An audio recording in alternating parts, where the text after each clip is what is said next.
the truth. Welcome to Drop Me Off in Nashville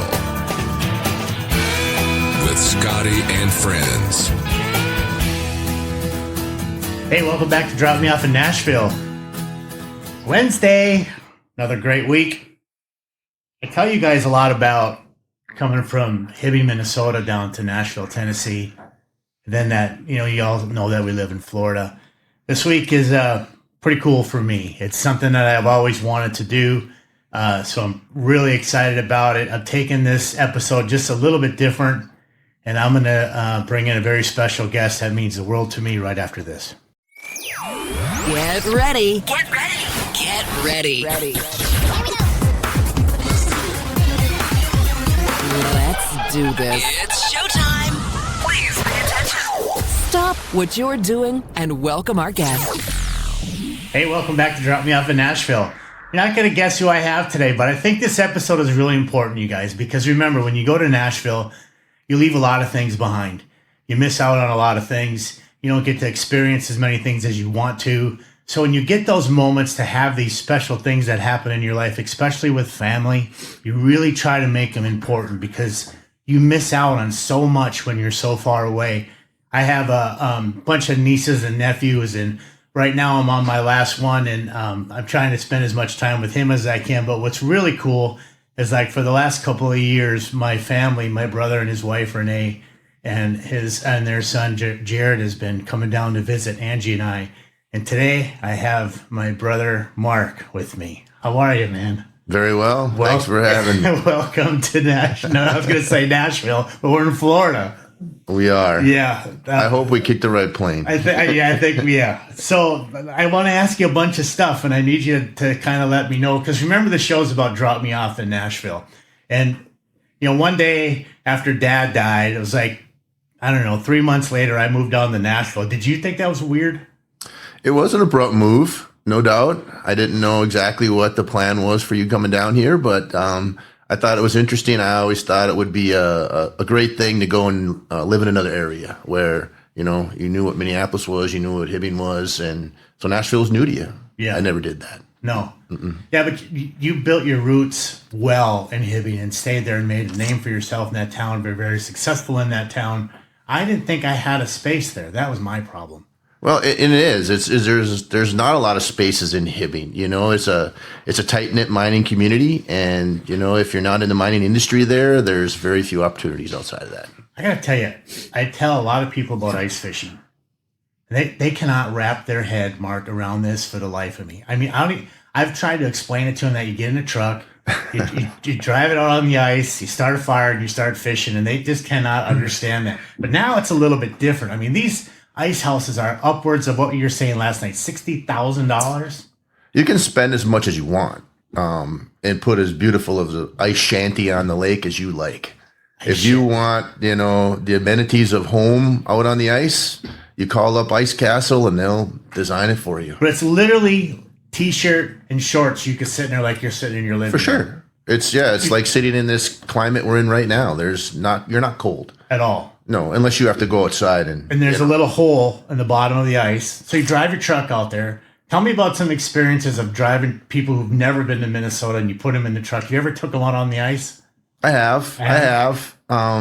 There's a restaurant up in the Side Lake area called Bimbo's. Oh, love Bimbo's. And Bimbo's Mark is a great Purnett, right? place to entertain. Yeah, Mark Purnett Shout and his family runs the store up there, and it's an interesting place to go and entertain clients. They have a nice bar area, and they make great pizza and great wings. And when you go up in the winter, it's dark at 5:00. And that's usually the time we're going to have dinner. So the parking area for Bimbo's, the lake is right there. So you can easily drive your car out onto the ice, and nobody really realizes it until you're on the ice. Yeah. So I'll drive out, and then I'll say, let's put our windows down in case we go through. And people that are from the South will automatically get a little bit nervous about that. And so they take them back. And when you roll the window down, you can kind of hear the ice pop and crack. It pops and cracks. So you hear it. Yeah, you can hear it. It's not a gentle sound. No. And it sounds like something bad is happening. Yes, really quickly. So we get a good chuckle out of that and a good laugh. But the ice is 2.5 feet thick. You couldn't put us 18-wheeler through it. You couldn't. Yeah. I remember my rule has always been if a snowplow can go out there, I'm good. But I'm not going to hop in it with like Radovich or Lindstrom or you when I was younger and go, hey, there's 3 inches of ice. Let's go ice fishing. Well, that's you guys are out of your mind. Absolutely not.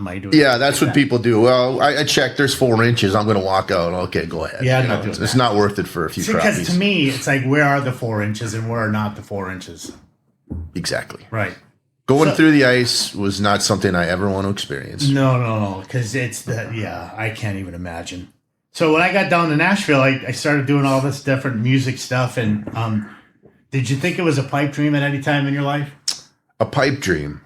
I wouldn't call it a pipe dream. A long shot, obviously. The music business is kind of like, hoping to play in the NHL or the NBA one day. There's just a number of spots. Right. You got to get your break and another break and 2 other breaks after that and a bunch of luck, I think, to make it. So I think everything is right place, right time. And that what the business is looking for, you either gravitate or you don't. One thing I learned about being brought up in Ibing was do what you say you're going to do. And they took that, they really gravitated to that in Nashville. Because so many people just run their mouth and or they're liars or they're cheating or they're taking things away from people that they shouldn't. They're thieves. That all those names get out. And I really concentrated on if I was going to pitch a song to a label, if I was going to sign on with an artist, I was going to make sure that I did a good job with them because I was so scared that I would get shunned. So there was a time there before I really got out of the music business. Now I'm back on it with Michael Gillis, but I was so nervous that I would screw something up that when people would send me songs that I thought were not good, I would literally be like, oh, I'm not really sure. Man, Mark, you wouldn't believe the names I've been called. Man, I can imagine.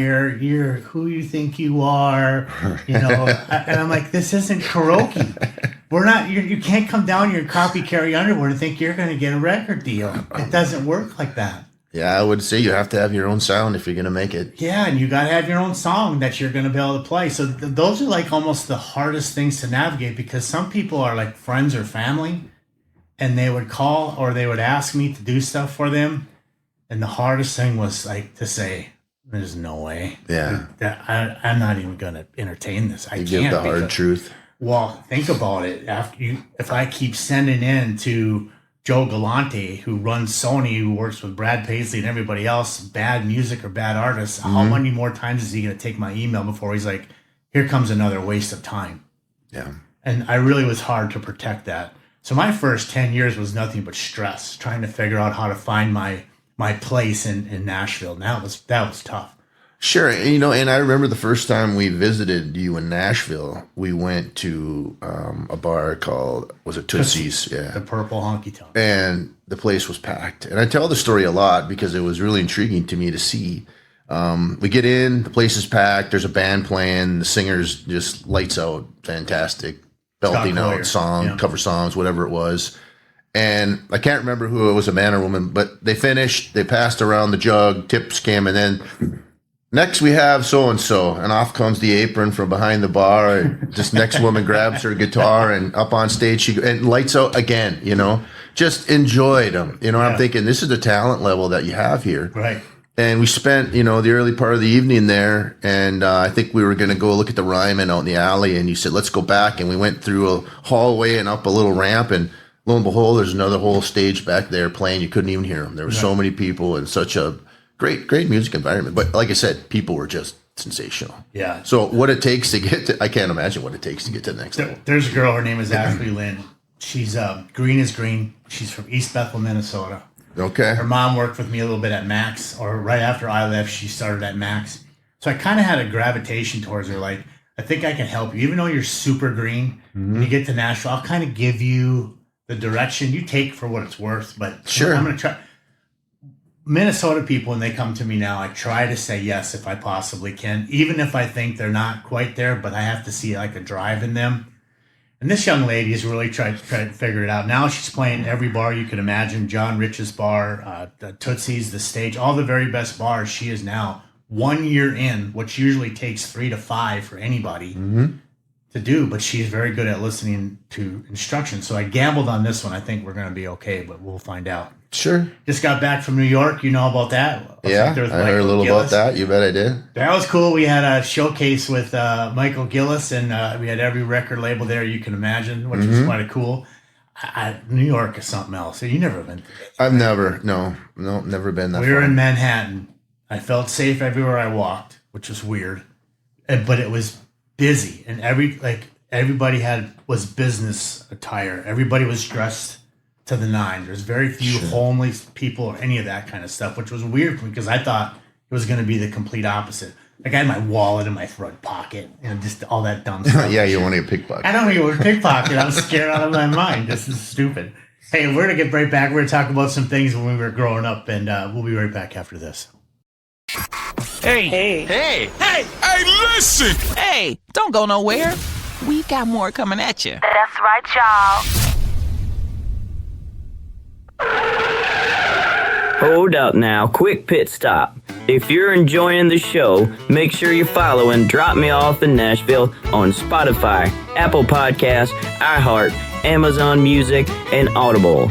All them good places your mama listens when she's cleaning the house. All right, let's get back to the madness.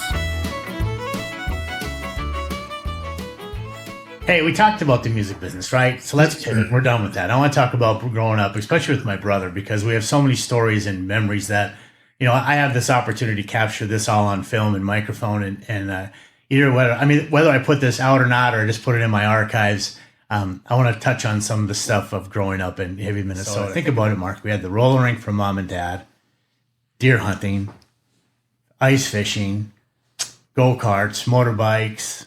We had the rink in the backyard. Like we had an ice skating rink in our backyard. When I say that, I mean in our yard. We built the thing and played hockey 24/7. Yep. Get the hose out every evening and put ice down. And then you shovel and put the boards up. Make our own nets. Oh, yeah. We made up our own games that we had.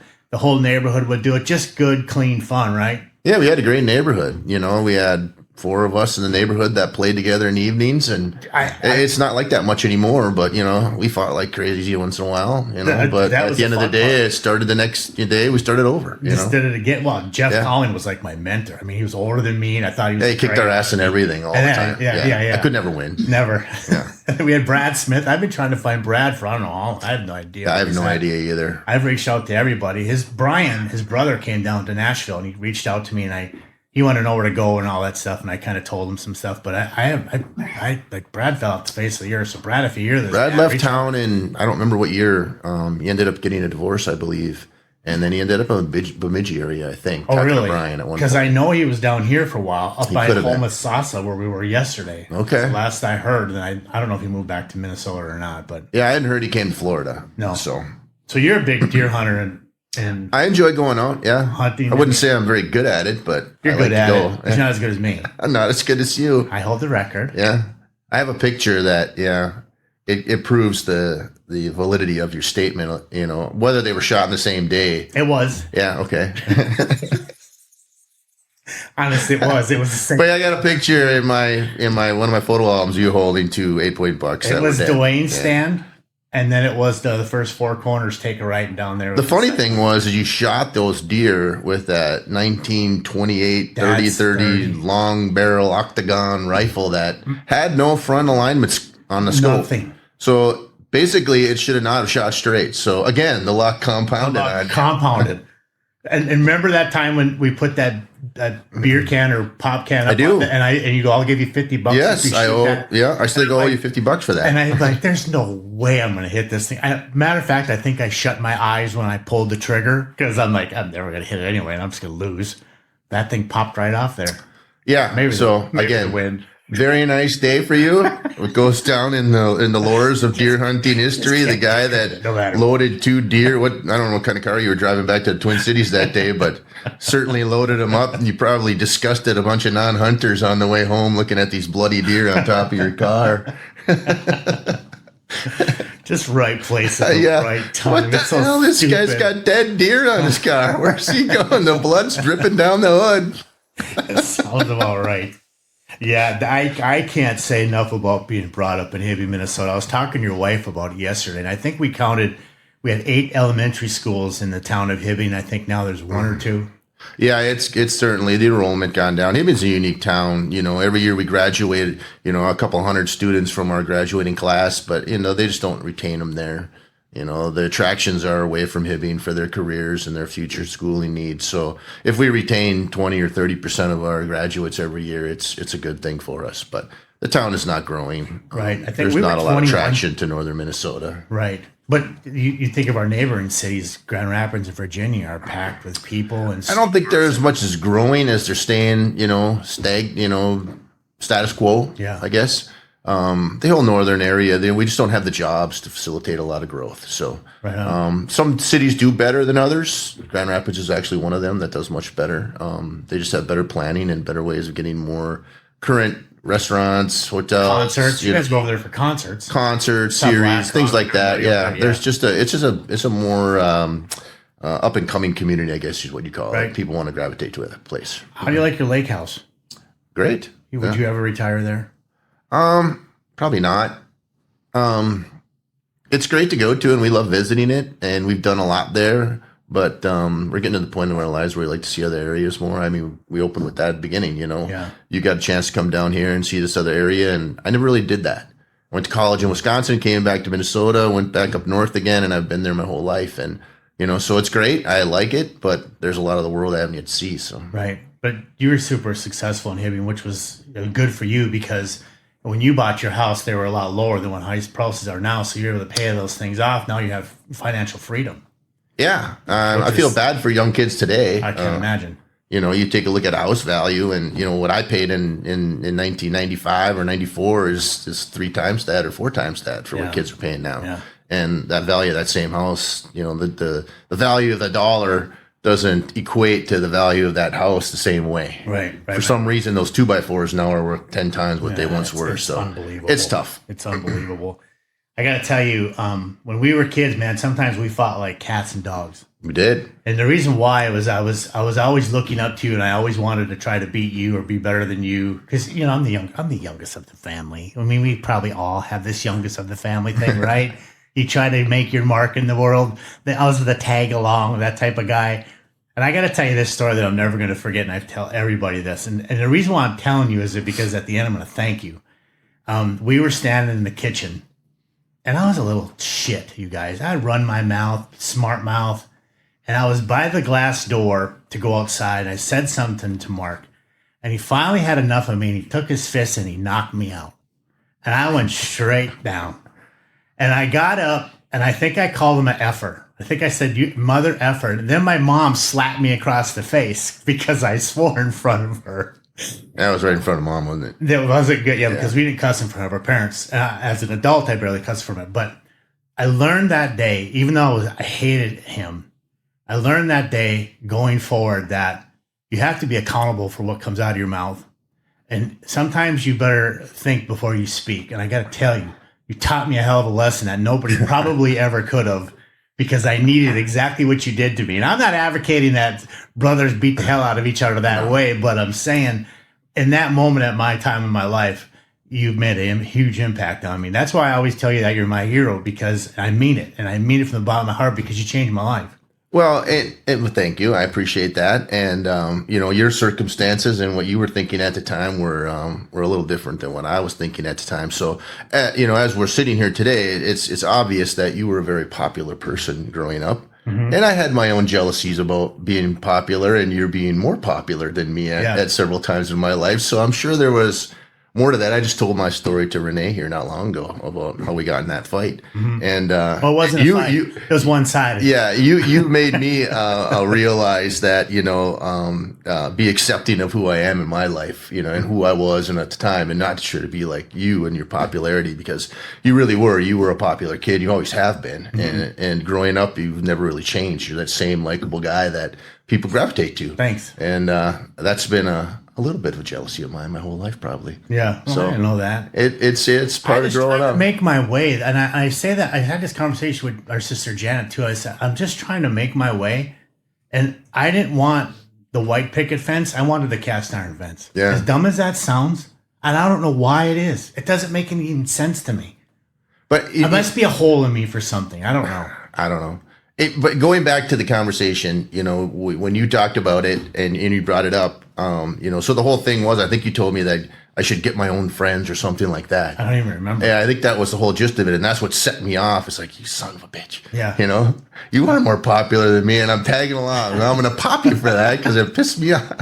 I don't even remember the conversation. I do remember this because when I left, I walked out the deck and we had this little restaurant right down the road. It's right next to a bowling alley. Remember it was where the Bears always were behind there? It was Village Inn. Something like that. Yeah, it was a Village Inn restaurant. And I went in and I called Jan, and I think on the phone, and I'm just like, Mark knocked me out, and Mom slapped me across the face, and I'm the victim. And she's like, well, you probably deserved it. I'm like, what the shit is going on with this family? You all hate me. You know what? Sometimes you just need to get knocked out so you can realize what the hell's going on in your life. We'll be right back after this. Got a song in your heart and a story to tell? At Music Road Productions, we don't just see you as another artist. We see your potential, and we build it.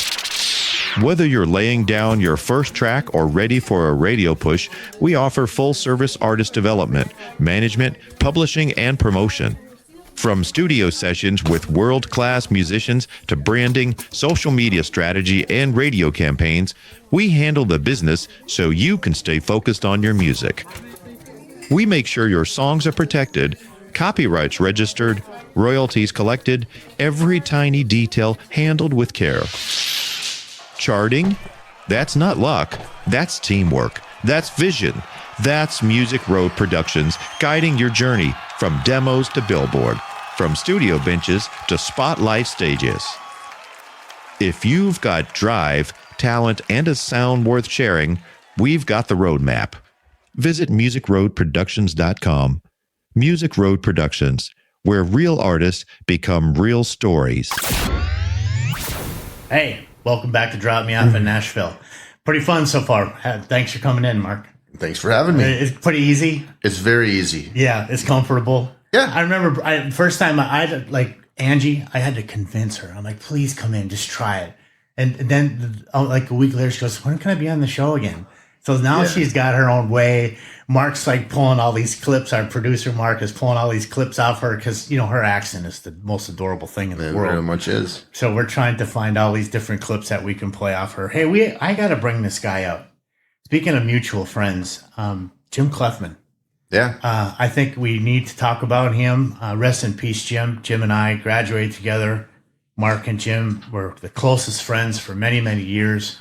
And Jim passed away about a year ago. Yeah, it's been a couple years, yeah. Before Mom passed. It was, that was a shocker for me. When they're our age and they go like that kind of bugs me. Yeah, it's no fun to lose a friend when you're, young. We had fallen apart for many, many years before that, but it still doesn't make it any easier to see a friend go like that at a young age.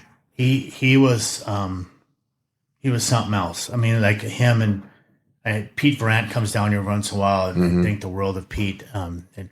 Scott Radovich and Lindstrom and Steve Olson, all these guys that were just so great to hang around with. I mean, the weird thing for me is when I got to Nashville, it was hard to find true friends because I scaled them off of my friends from Hibbing. Well, that's part of the reason I ended up probably back in Hibbing, because it's just comfortable there. You know the people, the neighbors, people at the store you run into, and going to a new area, you're just brand new. Yeah, and it's tough to make friends because you don't know who to trust or what their intentions are. And so I probably have two pretty good friends in Nashville in all the years that I was there. And now being in Newport Richey, about a year ago, I told Angie, I said, I think I'm done here. I think I've had it. I mean, let's talk about it. And she's like, yeah, I kind of understand. All of our neighbors are all women, so they're all by themselves. So I help all them. So they're my friend, but they're not a guy friend, right? They're not somebody I can hang out. And I was at the point where I'm like, I don't think let's go back to Nashville. I mean, Angie's like, let's go back to Nashville. And then I started this podcast, and then I met Mark Maynard and Mark George, these two guys that I was showing you about here in Newport Richey. And they become two of my dearest friends now in town. So I feel more comfortable being here. And as time has been going on over this last year and doing this show, and then all this that's been going on with Michael Gillis, I kind of feel like I think Angie and I are going to stay put. Oh, good. I mean, I like it here. It's a cool little town, right? I like the area you live in. Obviously, we come down and visit regularly. You know, it's a nice place for us to visit, and your community is nice. Like you said, it is full of older people. But at the end of the day, you have a nice Newport Richey is a nice small town with a small town feel. You know, too many traffic lights on 19, but too many traffic lights. You can't get anywhere. Can't get anywhere quickly. If you could go back to your young self, I like to ask a lot of people this. I ask almost every artist on my show this question. If you could go back to your young self and tell yourself one thing, what would it be? You could sit his ass down and say, hey, Mark, I want to talk to you. I'm going to tell you some things that I need you to do in your adult life. What would that be? Boy, that's a good question. You know, you're putting me on the spot here a little bit. I haven't really thought about it in that way.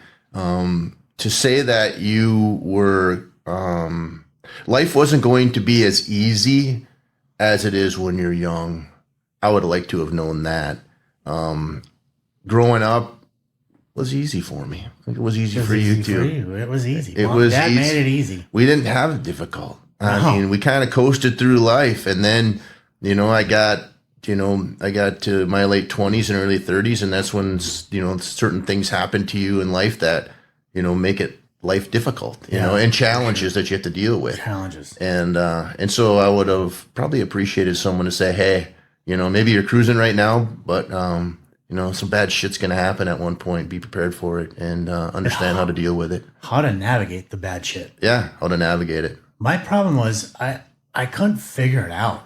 I mean, I wanted to blame everybody else, but I didn't want to look in the mirror. So if I was telling my young self, I'd have been like, slow down, calm down, and just let life come a little bit. Stop trying to fix it because you're not going to. You're an idiot. You're a 20-year-old kid. You have no idea what you're doing. Knock it off. Yeah. And just take a breath for a minute. Enjoy it. And enjoy it. And if anybody would have told me that back then, I would be like, I'm going to do the complete opposite because you told me to. Just that little dumb attitude problem. You know what I mean? So I always think of that. Like when I ask all the different artists, I navigate it towards their career. So if you could start over at 20 and you're going to be, you know, like I had my guest is from Leonard Skinner on, what would you do, Mike? What would you change? And he'd be like, learn the business. But when I have friends or family on, I always like to navigate it towards what would you do different in your personal life? How would you change what you've done? It's tough. I mean, like I said, hindsight's 20/20 for everybody. You know, we'd all like to have a chance to go back and maybe make a few changes in what we did or what we didn't do growing up. But yeah, just having that knowledge, and you know, I try to give it to my kids too. It's enjoy the day. I tell Jared today, I said, you know, he plays hockey. He's a peewee hockey player. Yeah. I said, enjoy peewees, man. When they're gone, they're gone. Yeah, in one quick snap of the fingers, it's all over. It's all over. And now you're on the Bantams. Then Bantams comes and Bantams over. So it's play in the moment. You know, live in the moment when you're 12.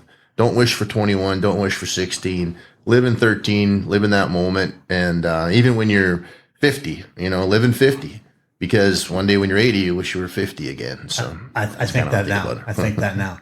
Speaking of Jared, he came with you to the studio today, him and your wife. Would you be okay if I brought him on for a little while? If he's okay with it. Okay, well, let's go to break and talk to him. And if not, we'll pivot this thing out. But otherwise, let's see if we can get Jared on the couch. Sounds good. All right, we'll be right back after this, you guys. Hey, Siri, bring me a sandwich. I can't. I am not a human, you moron. Oh, well then what's the best podcast she can play me? Now playing Drop Me Off in Nashville. Aw, thanks, Siri. Give me a hug. You are an idiot. Welcome back to Drop Me Off to Nashville. Hey, your parents are here, Jared. Yep. How are you, man? Good. They said yes for you to come in. Thanks. Yep. Thanks, guys. Hey, how you been? Good. What's that number 4 on your shirt? It's my number. That's my number when I was a kid. Well, it's my number now. Thank you, man. I appreciate it very much. Craig Hartsburg. Craig Hartsburg. That was, you remember, that was my favorite player in the Minnesota North Stars was Craig Hartsburg. Yeah. His number was number 4. Your dad was 16. I was 16 at one point. I remember that. And then someone took my number, so I switched to 4. Oh, nice. Yeah. What, your dad was saying your peewees? Yep. What does that mean to the hockey people who don't play hockey? Is that like an age group? What does that mean? It's like an age group that like it's like the age group that like you play in. Okay, so like your people that like your age group. Gotcha. So like it's 1 year or 2 years. How long do you play in Pee Wees? 2 years. Oh, so then after that you go to Bantams, if I remember right, and that's Yes. 2 years. Yeah, 2 years. And then it's high school, which is 3 years. Yeah. which is 3 years. Yeah. So Bantams is 8th and 9th grade. And yeah. But you could be in 9th grade and get on the high school team. Yeah, right? if you're good. Yes. If you get an invite. Yeah. If you get an invite. Coach has to invite you to try. Coach has to invite you to tryouts. Yeah, that's cool. Remember last year when you were here? Yep. You and I wrote a song together. Yeah, it was skate like lightning. Did you tell any of your friends about that? I shared the song a little bit. Yeah. Anybody think it was kind of cool? They thought it was cool. Yeah. Yeah. Yeah. That was fun that day. Mhm. Yeah. We took it to another level. Did yes. Yeah. Me and you did. You don't know that, but this year I've been working on something pretty hard. What's this? That's for you. Right. Can you open that up for me? Yes, sir.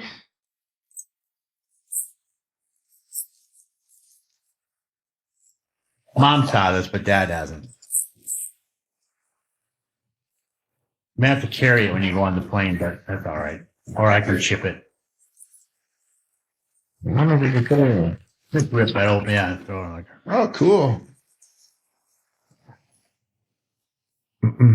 So So what that is that those are the lyrics. The song is on the back. I made you a co-writer on it. I registered your name with me in BMI in Nashville. oh, that's sick. Yeah, and I copyrighted the song with your name on it. I got to figure out the rest of the details with your mom and dad. And what that means is I'm going to push that song out. I got a guy coming in, and I'm going to talk to Mark, my producer, about singing it for us. He's from Detroit, but he lives in here in town. And his name is Matt Craven. And we're probably going to sign him to a management deal. He's a very good singer. All right. And I'm going to try to do all the production here in town with in this studio, which maybe Mark will let us see the other part of the studio when we're done here. And then we're going to put that song out. We're going to try to get it to all the different NHL leagues, the Lightning here in town, all that. And I'm giving you half song credits on it with BMI. Yep. I've already registered you, and it's copyrighted with the state of with the United States of America. And congratulations on being a songwriter, man. Thank you. We did it, didn't we? Yeah, we did do it. That was cool, wasn't it? Yeah. Yeah. What do you think about? You just don't know how life is going to go, do you? Nope. No, you didn't come down to Florida last year thinking we're going to write a song together. Nope. That's what I tell all these people, these adults that are in Nashville. I say, you don't know who you're in the room with. You don't know who you're sitting next to. You don't know who you're talking to. So take those opportunities and run with them. I mean, if anybody can say that now, it's you, right? Yeah. Yeah. It'll be pretty cool because now you really can hear it on Spotify and all that stuff because we'll get it out there all over the place. As soon as I get Matt in here to get it cut. Yep, that's going on my new creative playlist. Yeah, thank you, man. I appreciate that. Yeah. Yeah, you might as well share it now. It'd be cool to skate out in Hibbing at the Memorial Building and the song comes playing on, wouldn't it? That would be cool. Yeah, yeah we probably know somebody who would get that done for sure. Yeah, probably. Yeah, we'll be right back after this.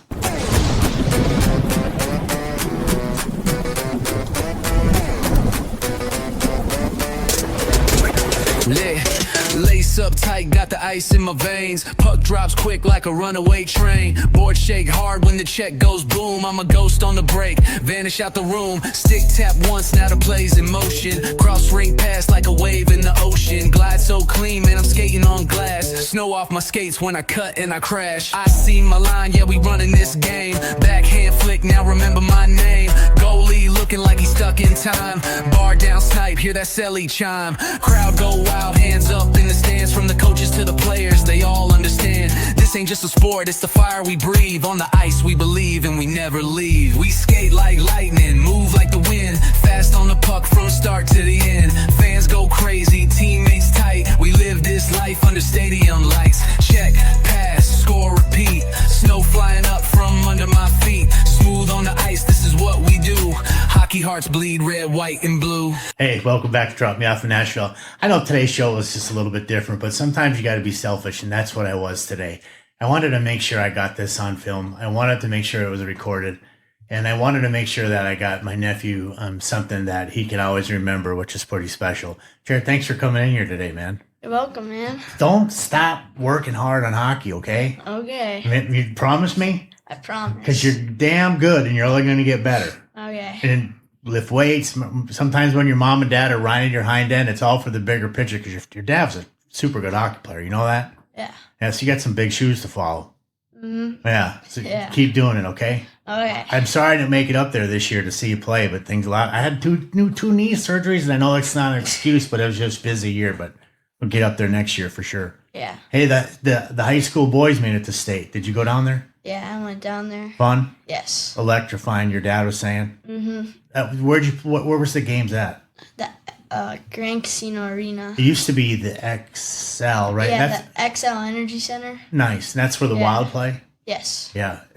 You were saying we should go to a hockey game on Monday or something down here. Yeah, Monday, the Lightning game, yeah. Yeah, they're playing Detroit or something. Yeah. Maybe we'll twist your parents' arm and see if we can do that. All right. Huh? Bet. Put them on the spot. Ask them live. See if... Yeah, Dad, we gonna go or... What? I say we go to the Lightning game. What's the Lightning? My neighbor has 2 season tickets, so maybe we could, if he doesn't go, I'll see if we can snag him up from him. Yeah. It'd be fun. Hey, thanks for coming in today.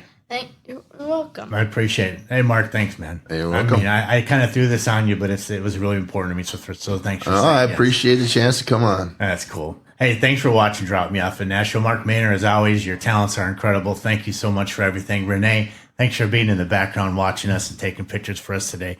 Hey, you just tuned into another episode of Drop Me Off in Nashville. Don't ever forget to follow your dreams. Remember, you never know who you're sitting next to when you're writing a song.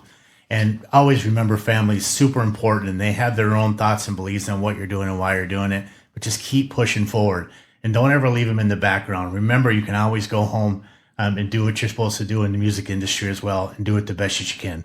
Thanks for listening to Drop Me Off in Nashville. We'll see you guys. Thanks for joining Scotty and Friends. Don't forget to like and subscribe to join the Drop Me Off in Nashville family.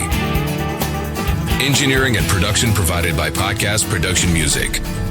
Well, Nashville, can't thank you enough for all the time. Y'all come back now. Here?